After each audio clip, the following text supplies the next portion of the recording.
아니 가는 거 죄를 쥐고 있어요. 도둑을 좀 잡고 싶다. 이런 생각이 들게 됩니다. 특이하게. 화합이 안 되고 독불장군으로 빠져들어가기 시작합니다. 다 바이러스가 못난 이야기예요. 안철수 국민의당 대표 같은 경우 이게 이제 한마디로 딱 정의하면 정치를 할 수밖에 없는 팔자지만 정치에서는 안 되는 팔자. 물론 지지자들 입장에서는 그게 아니다. 그 말도 안 되는 소리 하지 마라. 당신 뭐 제대로 안 하. 하겠지만 제가 보는 어떤 명리적인 입장에서는 그 무료 백신을 그 전파하면서 상당히 그 인기도 있었고 돈도 많이 벌은 분인데 괜히 정치 나와가지고 생고생하는 것이 아닌가 하는 생각이 듭니다. 웬만하면 안 했으면 좋겠는데 또 자기가 또 욕심이 사주에 보면 그렇게 나와 있어. 욕심이 있어서 할 수밖에 없는.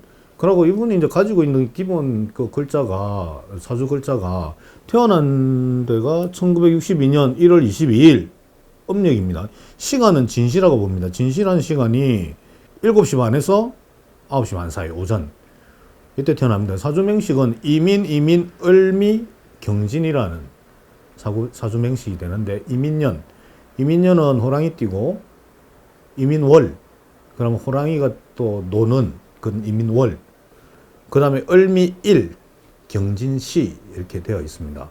이 사주 구조 보통 그게 이민이라는 글자가 박근혜 전 대통령 같은 경우는 인이라는 글자가 3개가 깔려 이민 전에 한번 이야기를 했었는데 임진, 이민이에요. 이 글자 자체가.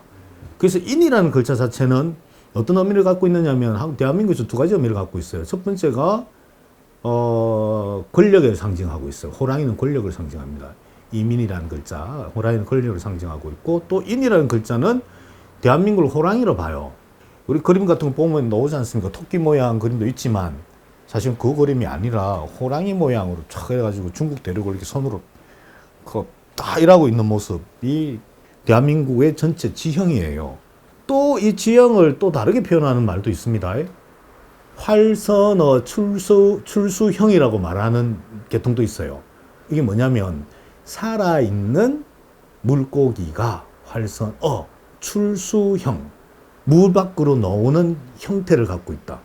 그런 기운을 갖고 있다라고 보기도 합니다. 그래서 2가지 계통이 있는데 토끼는 절대 아니고 그래서 임인이라는 글자 자체가 물속에 있는 호랑이 또 이민이라는 글자가 또 물속에 있는 호랑이 그럼 물속 호랑이 물고기잖아요. 물고기 확 튀어오르는 뭐 고래 같은 그런 기운을 갖고 있는데 안철수 대표 같은 경우 이민이라는 글자가 태어난 해고 월도 임인이에요.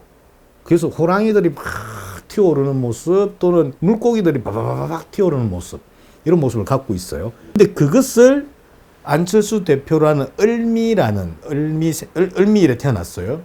을미라는 시간이 딱 태어나게 되면 날짜에 태어나면 호랑이 이민 호랑이 2마리를 자기가 잡아요. 품어버려요.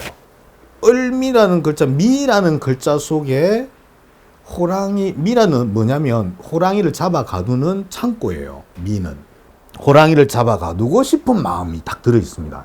그래서 대한민국을 자기가 갖고 싶은 그래서 정치를 할 수밖에 없는 대한민국을 어떻게 지배해보고 싶은 그전에는 어떻게 썼느냐 하면 자기 저게 V3를 만들면서 그때 이민은 어떤 기운을 작용하느냐면 이 사람 입장에서 도둑을 잡고 싶은 마음으로 작용을 해요. 그래서 이 사람 입장에서는 이런 글자들을 보통 이제 사주명리학에서 급제라 그래요. 급제. 재물을 겁탈하는 놈, 급제. 그래서 재물을 겁탈하고 뭔가 어떤 상황을 흐트러 놓는 도둑놈들을 잡고 싶은 생각, 그런 생각이 더 앞서요. 그럼 그 당시 도둑이라 하면 컴퓨터에 바이러스를 깔고 컴퓨터를 파괴하고 돈을 훔쳐가고 하는 그러한 해커들, 이런 사람들을, 이런 놈들을 잡고 싶은 생각들이 막 벌어집니다. 그래서 백신을 개발합니다. 이런 장면들이 벌어지는데 이게 나이가 들게 되면 어떤 상황이 벌어지면 이제 점점 머리가 커지고 간이 커지고 자기가 강해지면 어떤 상황이 벌어지냐면 자기 주변에 있는 정치하는 자들을 이 사람은 또 도둑이라고 생각해요. 도둑을 좀 잡고 싶다. 국가와 민족을 망치는 도둑을 잡아야 되겠다. 이런 생각이 들게 됩니다. 특이하게. 많은 어떤 정당들을 보면서 이런 생각을 하게 품게 될 수밖에 없어요. 그래서 다 그래서 이 사람이 항상 하는 말들이 있잖아요. 정치 개혁을 할 자는 누구입니까? 뭐 이렇게 떠들잖아요. 그래서 개혁을 하고 싶은 생각이 든다는 이걸 뭐 좀 없애고 자기가 그 바이러스 백신을 잡는 것처럼 백신으로 그래서 자기가 개혁하고 싶은 생각을 한다는 이야기예요. 그래 되면 이분 입장에서는 자기는 저 사람도 도둑이고 저 사람도 도둑이고 나쁜 놈들로 보이기 때문에 화합이 잘 안 돼요. 중요한 게 화합이 안 되고 독불장군으로 빠져들어가기 시작합니다. 그래서 책을 짓습니다. 안철수의 생각이라고. 그 생각을 보면 안철수 생각이 뭔지 모른다는 이야기 사람들이. 안철수의 생각에 안철수 생각이 뭐지? 뭘 개혁하겠다는 것이? 무슨 식으로 뭘 하겠다는 것이 잘 안 보인다 그래요. 근데 안철수 생각은 있어요. 저것도 도둑이고 저것도 도둑이고. 그래서 내가 정치를 잡아가지고 얘들을 내가 가지고 있는 맑은 정신으로 백신을 가지고 쟤들을 다 착하게 만들어 나쁜 놈들 치고 착하게 만들어 가지고 정치를 발전시키고 그 사람의 모토가 정치 개혁 아닙니까? 그래서 의사잖아요, 의사. 문제를 고치고 싶은. 이분이 참 특이한 게 의사 면허증 아직도 갖고 있어요. 근데 의사 면허증을 자기 부인하고 그대로 같이 갖고 있어요. 그래서 최근에 그 코로나 터졌을 때 작년에 자기가 의료봉사로 갔잖아요. 그래서 사람들이 비판을 많이 해서 아니 의사도 아닌 사람이 의료봉사로 가냐고. 근데 대한의사협회에서 이 의사 맞다고 이 사람. 의사 면허증 그대로 갖고 있다고. 근데 이분은 왜 계속 갱신을 하느냐면 그 마음이 있어요. 질병을 대체하고 싶은 마음. 그 다음에 잘못된 정치를 하고 있는 정치 행위자, 정치인들을 없애고 싶은 이런 마음들을 갖고 있다는 이야기예요. 그 사람 사주를 보면 참 재밌어요, 그런 게. 다 바이러스네요, 지금. 다 바이러스가 본다는 이야기예요. 착한 사람들도 있겠죠. 자기가 생각하고 있는 그런 정치인들도 있겠지만 대부분을 바이러스라 생각합니다. 이게 참 표현이 참 너무 거칠어서 좀 거시기 한데 사주에서 그래 나오니까. 그리고 이 사람, 이분 입장에 이분은 올바른 길을 걸어왔다고 자기 생각을 항상. 옛날에 그런 말이 있었잖아요. 그 새벽에 차를 타고 가는데 그게 빨간불이었음. 근데 이 사람은 웬만한 사람은 빨간불 좌우를 쳐다보다가 차도 없고 그 다음에 경찰 없으면 사람도 지나가는 사람 없으면 가잖아요, 그냥. 근데 이분은 안 가요. 그 빨간불 있으면 그냥 파란불 될 때까지 기다리고 있습니다. 무조건. 그런 길을 걸어왔다. 자기는 깨끗하다. 그 다음에 뭐 또 하는 이야기 있으면 자기는 룸사롱 한 번도 안 갔다. 술집도 안 가봤다.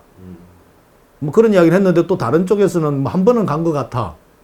뭐 저기 뭐 바이어든 누구 만나면서 한 번 간 것 같아. 근데 뭐 그건 확인할 바는 아니지만 제가 볼 때는 갔든 안 갔든 거의 안 갈 사람입니다, 이분은. 사주에 그런 부분. 네, 사주 그렇게 돼 있어요. 거의 이게 웬만한 99.9% 법과 질서, 그 다음에 도덕, 이걸 지키려고 하는 사람, 또 지키고 있는 사람. 그러니까 다른 사람을 이 사람이 바라볼 때 어떤 느낌을 바라보겠습니까? 개혁을 해야 된다. 착한 사람이 잘 살 수 있는 세상을 만들어야 되겠구나. 내 같은 사람이 대통령이 돼야 된다. 내 같은 사람이 뭘 해야 대한민국이 발전한다. 뭐 이런 생각을 품을 수밖에 없는 입장. 이런 사람이 정치가 안 돼요. 세상에 선비가 정치가 됩니까? 이번에 이제 서울시장 보궐선거에 이제 나서게 되는 장면이 만들어졌는데 대선에 대한 꿈을 접지 않고 그런데 왜 서울시장 보궐선거에 나왔느냐? 이 사주를 보면 사주명리적인 이론으로 올해 운이 좋다고 봅니다. 2022년 대선이 실제로 일어나는 운은 별로 안 좋다. 이게 보통 이론적으로 이 사주는 사주명리 보는 방법이 있어요. 신강하냐, 신약하냐 라고 보는 부분이 있어요. 이 사주는 신강한 사주예요. 신강. 강한 사주예요. 강한 사주일 때는 어떤 운이 들어와야 되느냐 하면 강한 사주를 좀 부숴주는 운이 들어오면 좋아요. 깨주는 운. 강한 것, 너무 강하니까 톡톡톡 좀 깨주는 운이. 그러면 그 운이 좋다라고 봅니다. 그리고 2022년이 되면 이분이 또 강한 사주인데 강한 운이, 자기를 더 강하게 하는 강한 운이 돌아요. 그래서 2022년 대선에는 안 될 것 같아. 그래서 이분 사주에서 올해는 서울시장 보궐선거에 나가면 당선될 가능성이 좀 더 크다라고 명리하는 쪽에서 이야기했던지도 모르겠습니다. 이거는 뭐 if입니다. 뭐 가능성. 그래도 안 돼요. 대한민국 한 90% 가까이는 사주 보는 사람 이 사람 당선될 가능성을 아마 볼 것 같아요. 신강한데 치는 재관운이 돌았으니 권력을 잡네. 아니 100% 아니에요. 세상일이 100%가 어디 있겠습니까? 상대방에 따라 달라지긴 하지만 일단 운기가 안 좋습니다. 강한 사주에 도움되는 운이 돌았다 그렇게 보는 게 아니고 이분이 가지고 있는 어떤 기운을 흔들어 놔 버려요. 무슨 운을 흔들어 놓느냐 하면 아까 호랑이를 잡는다, 물고기를 잡는다 했는데 못 잡는 운이 돌았어요. 물고기를 잡아야 되는데 물고기는 호랑이가 도망가는 운이 돌았어요. 그 다음에 또 운이 그것도 4월달, 5월달, 6월달 그것도 좋은 운도 아니에요 이분한테. 그래서 안 될 가능성이 좀 꽤 크구나. 그러면 그 다음은 혹시나 떨어지면 대통령 선거 나가야 될 거 아닙니까? 다시 꿈이 왜냐하면 바이러스 잡아야 되니까 정치 개혁해야 될 거 아닙니까? 그럼 나가면 대통령 되겠냐 그럼 다시 또 안 돼요. 아니 가는 거 죄를 쥐고 있어요. 있는데 빠져나가 버려요. 이 상황이 다 깨져요. 재미없어요. 아쉬워요. 그러니까 대한민국이라는 국가를 자기가 잡을 수 있는 사주 기운을 갖고 잡을 수 있을 거라 판단도 되고 잡을 수 있는 기운이 들어와 있는데 이 상황이 자꾸 빠져나가요. 자꾸 못 잡아요.